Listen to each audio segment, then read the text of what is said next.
নমস্কার, কেমন আছেন আপনারা? আশা করি সবাই খুব ভালো আছেন। ফ্যাবুলাস ফ্যামের আরও একটি ব্লগে আপনাদেরকে ওয়েলকাম। আজ 25 তারিখ শনিবার আমরা সকালবেলা রওনা দিয়েছিলাম ভোর 5টার সময় প্রয়াগরাজের উদ্দেশ্যে। এখন সন্ধ্যে 7টা বাজে, আমরা ঠিক প্রয়াগরাজের ব্রিজটাতে রয়েছি। সামান্য জ্যামও পাচ্ছি, 25 তারিখও এরকম জ্যাম পাচ্ছি, তো বুঝতেই পাচ্ছি এরপরে কত জ্যাম হতে পারে। ব্রিজের ওপর থেকে গঙ্গাটা দেখতে বেশ ভালো লাগছিল জানেন তো, তাই তাড়াতাড়ি মোবাইলে ক্যাপচার করে নিলাম আর আপনাদের দেখাই যে এই যে ব্রিজের ওপর দেখতে পাচ্ছেন জ্যামটা, এখন অল্প জ্যাম আছে। রাস্তায় আমরা ভালোই একটু জ্যাম পেয়েছি প্রয়াগরাজে যখন ঢুকেছি।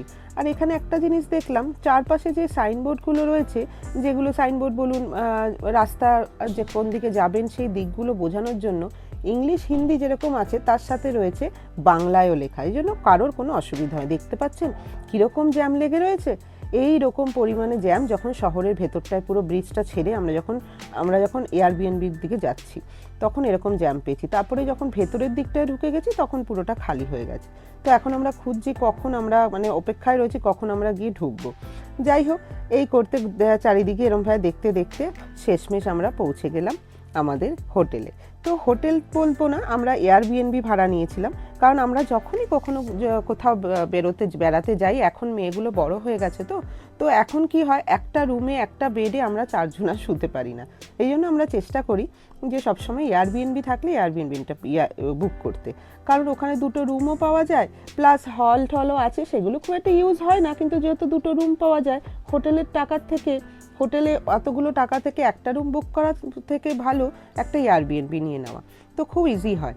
তো আমরা অনেকবার দেখেছিলাম হোটেল বুক করার জন্য, ওখানে অনেক রেঞ্জ বলছিল ভালো হোটেলগুলোতে, আর সেই টাকাতে আমরা এখানে দুটো রুমও পেয়ে গেছি, দুটো ওয়াশরুম, দুটো রুম। তো বেশ ভালোই এয়ারবিএনবিটা, কোনো সমস্যা নেই, একদম ক্লিন পরিষ্কার, কোনো অসুবিধে নেই। আর আমাদের গঙ্গার ঘাট থেকে, আমরা যেখানে স্নান করতে যাব, গঙ্গার ঘাট থেকে প্রায় অনেকটাই কাছে, খুব একটা দূরে নয়, এই জন্য খুব একটা আমাদের অসুবিধে হয়নি। এটা হচ্ছে রাতের ভিউ আপনাকে দেখাচ্ছি, তখন বাজে প্রায় 9টা। তো এই 9টার সময় আমরা মোটামুটি খাওয়া দাওয়া কমপ্লিট করে আমরা তাড়াতাড়ি শুয়ে পড়লাম, কারণ আমাদের ভোর 5টায় বেরোনোর আছে গঙ্গা স্নানের জন্য। তো আমরা সকাল সকাল গঙ্গা স্নানের জন্য বেরিয়ে পড়েছি। সকালবেলা দেখতেই পাচ্ছেন চারিদিকে লোকেরাও বেরিয়ে পড়েছে, কি বলবো, এত ভিড় সকালবেলায় ভাবতে পারিনি। আমরা যখন বেরোচ্ছিলাম তখন অন্ধকার ছিল, এখন সকাল হয়ে গেছে। যাই হোক, চারপাশে দেখুন এরকম সুন্দর সবাই বসে আছে ক্যান নিয়ে, যারা গঙ্গা জল জন্য নিয়ে যেতে চায় বাড়িতে, ক্যান নিয়ে আসেনি বাড়ি থেকে, তারা এখান থেকে ক্যান কিনে, আমরাও দুটো ক্যান কিনলাম যাতে আমরাও গঙ্গা জল ভরে নিয়ে যাবো। এর বাবা তো কিছুতেই নেবে না ক্যান, বলছে কে ধরবে, ভারী হয়ে যাবে। তো তবুও আমি জোর করে দুটো ক্যান কিনেই ফেললাম, যে চলো দুটো ক্যানে অন্তত দুটো বাচ্চা ধরে নিয়ে চলে যাবে।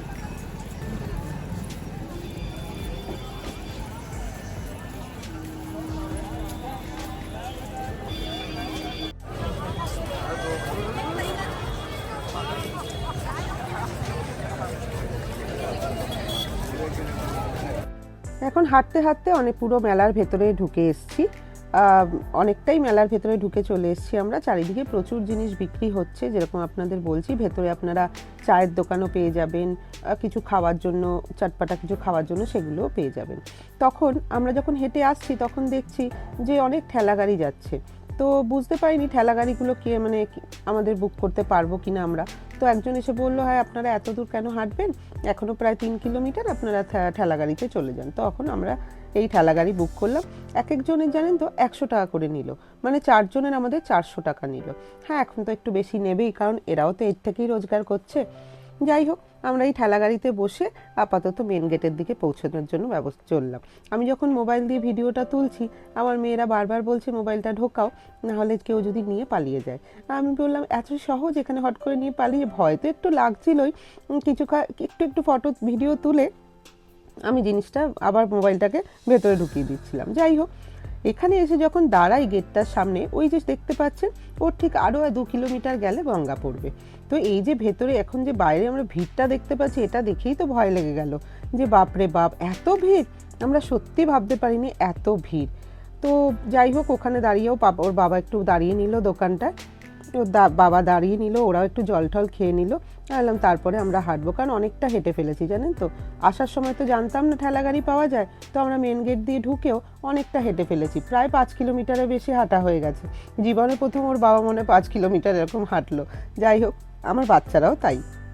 যখন আমরা ওই গেটটার সামনে চলে গেছি, এই গেটটার এত উঁচু নিচু না, মানে মনে হচ্ছে না পাহাড়ের দিকে উঠছি জানেন তো।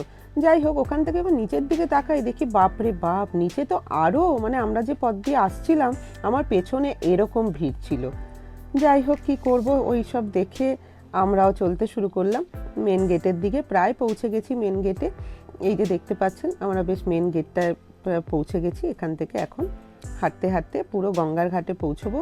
প্রায় পৌঁছে গেছি, দূরে দেখতেই পাচ্ছেন, বুঝতেই পারছেন হয়তো, মানে আমরা তো ফিল করছি এই তো এসে গেছে গঙ্গা। ওই যে ব্রিজটা দেখতে পাচ্ছেন, ওর নিচেই হচ্ছে গঙ্গা। ওই ব্রিজটাতেই কিন্তু কালকে রাতে আমরা ছিলাম যখন গাড়ি করে আসছিলাম। যাই হোক, তো ওর বাবা তো ভীষণ ক্যাচ করছে, কারণ এই ভিড়ের মধ্যে কি দরকার ছিল আসার বলছে। তো যাই হোক, আমার তো খুব ইচ্ছে ছিল আসার, তো তাড়াতাড়ি করে গঙ্গার ঘাটে পৌঁছে গেলাম। আমরা যেখানটায় স্নান করছি, যে ভাবনা স্নান করছে, এখান থেকে আর 10 মিনিট গেলেই আমরা পেয়ে যেতাম ঘাট, ত্রিবেণী ঘাটটা। এখান থেকে ঠিক 10 মিনিট দূরত্বে ছিল ত্রিবেণী ঘাটটা। কিন্তু ওর বাবা বললো আর হাঁটার দরকার নেই, অনেকটাই হাঁটা হয়ে গেছে, কারণ গঙ্গার ধার দিয়ে যেতে যেতে না ভীষণ অসুবিধে হচ্ছিল, পাটা ভীষণ ব্যথা করছিল। তো ওর বাবা বললো এখানেই করে নে, আর ওই অবধি যাওয়ার প্রয়োজন নেই।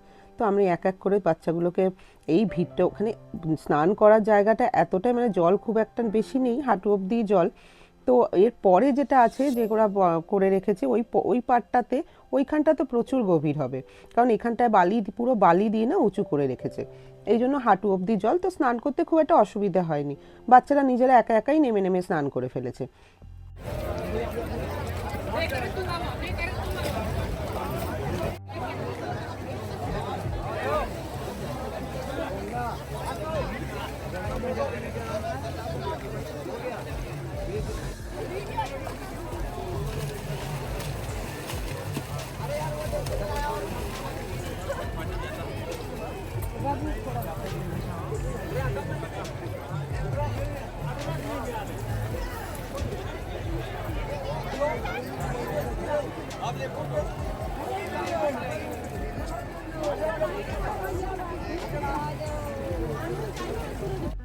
আমরা যখন স্নান করছি তখন বাজে সকাল 8টা। এই 8টার সময় ঠান্ডার মধ্যে বাচ্চাগুলো কীভাবে স্নান করবে একটু তো মনে মনে চিন্তা করছিলামই, কিন্তু যখন জলে নামি জলটা বেশ ঠান্ডা ছিল, তখন আরও ভয় লাগছিল যে সত্যি এত ঠান্ডা জল। যখন গঙ্গায় নামছি গঙ্গা জলটা এত ঠান্ডা লাগছিল, আমি বললাম কী করে বাচ্চাগুলো স্নান করবে কে জানে। যাই হোক, কোনো রকমে তখন আমি যে দাঁড়িয়ে দাঁড়িয়ে গঙ্গা জলগুলো ওপার থেকে ভরছিলাম, মানে ওপাশ থেকে ভরছিলাম, ওপাশে পরিষ্কার জলটা রয়েছে, এই জন্য আমি ওপাশ থেকে গঙ্গা জলটা ভরছিলাম ক্যানের মধ্যে। তো কিন্তু পা ঠাগুলো পুরো অবশ হয়ে যাচ্ছিল, এত ঠান্ডা লাগছিল পায়ে।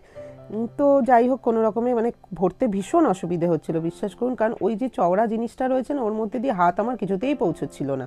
তো যাই হোক, কোনো রকমে ভরে জলটা ভরে যখন আমরা স্নান করলাম, বাচ্চাদেরকেও দেখলাম স্নানের পর যখন 3টে ডুব দেওয়া হলো, তারপরে কিন্তু আর কোনো ঠান্ডা নেই জানেন তো, একদম ঠান্ডা লাগেনি। তখন ওই ভেজা জামা কাপড়ে আমরা অনেকক্ষণ প্রায় ওয়েট করছিলাম। আমি ভাবতে পারিনি, আমি শুনেছি যে গঙ্গায় স্নান করার পরে আর শীতকালে ঠান্ডা লাগে না, তো সেই জিনিসটা আমরা উপভোগ করলাম যে একদম আমাদের ঠান্ডা লাগলো না স্নান করার পর। আমি তো অনেকক্ষণ ভেজা জামা কাপড়ে বসেছিলাম, কারণ বাচ্চাগুলো জামা কাপড় ছাড়াচ্ছিলাম, তো ওই জন্য আমাকে অনেকক্ষণই থাকতে হয়েছে ভেজা জামা কাপড়ে। যাই হোক, তারপরে তাড়াতাড়ি করে বাচ্চাগুলোর জামা প্যান্টটা ছাড়িয়ে তাড়াতাড়ি ভালো শুকনো জামা প্যান্ট পরিয়ে দিলাম যাতে ঠান্ডা না লাগে। এর বাবাও তাড়াতাড়ি করে গিয়ে স্নানটা করে নিল, কারণ আমাদের বেরোতে হবে তাড়াতাড়ি 11টার মধ্যে, কারণ আমাদেরকে রাতের বেলা বাড়ি পৌঁছানোর আছে আজকে। তো আমরা আর ওখানে স্টে করিনি, সঙ্গে সঙ্গেই বেরিয়ে পড়েছি। বাচ্চাগুলোকে একটু তিলকও লাগিয়ে দিল, একজন এলো বললো তিলক লাগানোর জন্য, তিলক লাগাতে 10 টাকা করে পার পার্সন নিল জানেন তো। যাই হোক, তো চারপাশে মেলাটা একটু আপনাদের দেখিয়ে দিই। আমরা মেলার ভেতরে আর যাইনি, তখন আমরা বেরিয়ে পড়েছি এবার হোটেলের উদ্দেশ্যে, কারণ তখন আমরা হোটেলে যাব, সব গুছিয়ে রেখে এসেছি, বাস যাবো, ব্যাগপত্রটা নেবো আর বেরিয়ে পড়বো, কারণ আমাদের বাড়ি পৌঁছতে রাত হয়ে যাবে। যখন বেরোচ্ছি তখন দেখছি বাপরে বাপ, যখন গঙ্গাঘাট থেকে আমরা বেরোচ্ছি তখন এত ভিড়, মানে আমরা যা ভিড় আসার সময় পেয়েছিলাম তার থেকে ডবল ভিড়, মানে 4 ডবল ভিড় তো তখন হবে যখন আমরা বেরোচ্ছি। মানে আমরা কি ভালো সময় যে আমরা আগে চলে এসেছি এত সকালে। তারপর আমরা বেরিয়ে পড়েছি বাড়ির উদ্দেশ্যে। তখন বাজে 11টা, পুরো 11টা, ঘড়ির কাঁটায় পুরো 11টা বাজে আমরা বেরিয়ে পড়েছি। তো আমরা ভাবছিলাম রাস্তায় প্রচণ্ড জ্যাম পাবো বেরোনোর মুখেই, কারণ চারিদিকে না রাস্তা পুরো ব্লক করে দিয়েছে 29 তারিখের জন্য। 26 তারিখ সকাল থেকেই, যখন আমরা 25 তারিখ ঢুকেছি তখন অতটা ফিল করিনি, কিন্তু 26 তারিখ সকাল থেকেই চারিদিক ব্লক করে দিয়েছিল। তো আমরা ভেবেছিলাম মনে হয় বেরোতেই পারবো না, বেরোনোর মুখে প্রচণ্ড জ্যাম পাবো। যাই হোক, ঠাকুরের কৃপায়, অশেষ কৃপায় আমরা খুব একটা জ্যাম পাইনি, ফটাফট বেরিয়ে গেছি, রাস্তা ফাঁকাই ছিল। কিন্তু আমরা যখন যাচ্ছি রাস্তা দিয়ে তখন দেখছি চারিদিক, মানে বিশ্বাস করুন চারিদিক ব্লক করতে শুরু করে দিচ্ছে। তো আপনাদের একটাই কথা বলবো, যারা শাহী স্নানের দিনকে স্নান করতে আসবেন, যে কোনো দিন, 29 তারিখ হোক, 3 তারিখ হোক, ইয়া 12 তারিখ, ইয়া 25 তারিখ, তার 4-5 দিন আগে থেকে, 4 দিন আগে থেকেই কিন্তু রাস্তাঘাট ব্লক করা শুরু হয়ে যায়। যারা গাড়ি নিয়ে আসছেন, যারা হেঁটে আসছেন, তারা এটা একটু মাথায় রাখবেন। 4 দিন আগে থেকে, মানে আমরা 29 তারিখ শাহী স্নান ছিল, 26 তারিখ সকাল থেকেই কিন্তু সব বন্ধ করা শুরু করে দিয়েছিল এরা। আর বেশ অনেকটা দূর থেকে এই ব্লকিংগুলো শুরু হয়ে গেছিলো। তো এটাও আমরা দেখলাম। তো আমি ভাবলাম আপনাদেরকে জানিয়ে দিয়ে জিনিসটা, এটা মাথায় রাখবেন। শাহী স্নানের কিছু 3 দিন আগে থেকে চারিদিকে অনেকটা দূর থেকে রাস্তাঘাট বন্ধ করে দেওয়া হচ্ছে।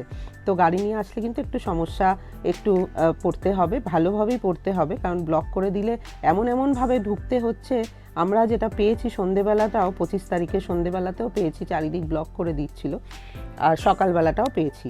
তো এই জন্য খুব সাবধানে আসবেন, একটু রাস্তাঘাট দেখে, ম্যাপ দেখে তারপরে আসবেন, দরকার হলে তারপরে আসবেন, পরে ফাঁকা হয়ে যাবে হয়তো। যাই হোক, আমরা এখন মোটামুটি চারিদিকের প্রাকৃতিক এত সুন্দর দৃশ্যটা দেখতে ছাড়লাম না, ক্যাপচার করে নিলাম মোবাইলে। এত সুন্দর লাগছিল রাস্তাটা, যে ফাঁকা, তার মধ্যে চারপাশে এত সুন্দর লাগছিল। তো তাড়াতাড়ি করে তুলে নিলাম। এবার অপেক্ষায় রয়েছে কত তাড়াতাড়ি পৌঁছবো। জানেন তো, আসার সময় আমরা খুব একটা খাওয়া দাওয়াটা ভালো পাইনি, হোটেলে কোনো রকমে খেয়েছি।